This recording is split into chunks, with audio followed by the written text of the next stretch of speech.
கர்த்தர் அதிசயங்களை செய்கிறார் ஊழியங்கள் வழங்கும் ஜீவ வார்த்தை. இந்த நாளிலும் கர்த்தருடைய ஊழியக்காரன் உங்களை வாழ்த்துகிறேன். இயேசுவின் நாமத்தில் உங்களை ஆசீர்வதிக்கிறேன். நீங்கள் ஆசீர்வதிக்கப்பட்டவர்கள். கர்த்தருடைய ஆசீர்வாதத்தை சுதந்தரித்து இந்த பூமியிலே சாட்சியாய் வாழுவீர்கள். உங்கள் துக்கம் சந்தோஷமாய் மாறும். இந்த நாளில் நீங்கள் எதிர்பார்த்திருக்கிற எல்லா காரியங்களிலும் நல்ல முடிவுகள் கடந்து வரப்போகிறது. பல மாதங்களாய் பல வருடங்களாய் நடக்காத காரியத்தை கர்த்தர் இன்றைக்கு செய்து முடிக்கப் போகிறார். விசுவாசிப்பீங்களா? இன்றைய ஜீவார்த்தையின் வசனம் யோபு 26:12. அவர் தமது வல்லமையினால் சமுத்திர கொந்தளிப்பை அமர பண்ணி தமது ஞானத்தினால் அதன் மூர்க்கத்தை அடக்குகிறார்.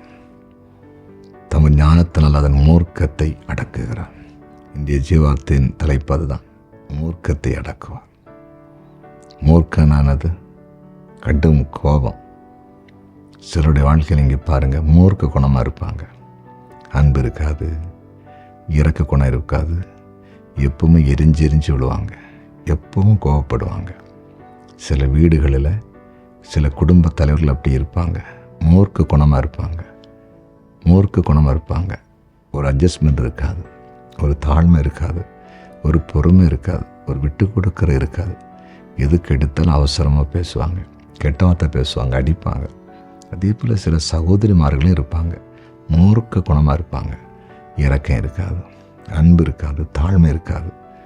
அதே போல் சில பிள்ளைகள் இருப்பாங்க, ரொம்ப மூர்க்கமாக இருப்பாங்க.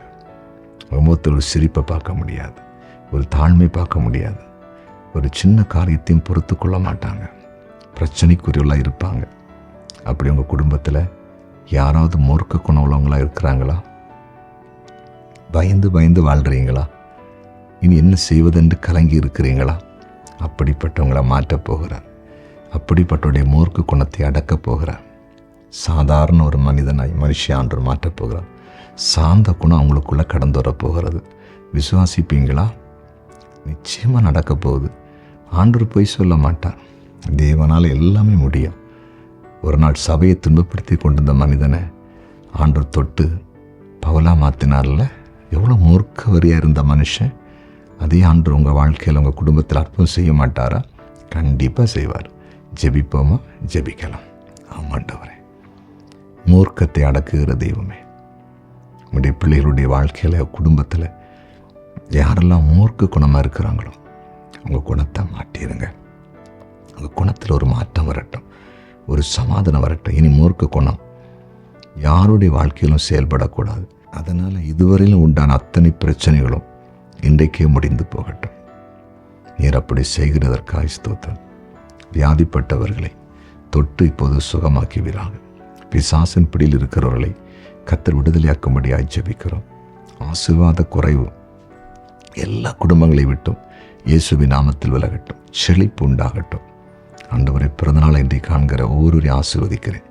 திருமண நாளை காண்கிற குடும்பங்களை வாழ்த்தி ஆசீர்வதிக்கிறேன். ஆண்டவர், இன்றைக்கு ஜெப குறிப்புகளை கமாண்டில் அனுப்பியிருக்கிற ஒவ்வொருவரையும் கண்ணோக்கி பாரும். தேவ கிருபை வெளிப்படட்டும், அற்புதம் நடக்கட்டும், சாட்சிகளை எழுப்பும். இன்றைக்கே நீர் கிரியை செய்யும்படியாய் ஜெபிக்கிறேன். ஜெபத்தை கேட்டி நன்றி. இயேசுவின் நாமத்தில் பிதாவே, ஆமென்.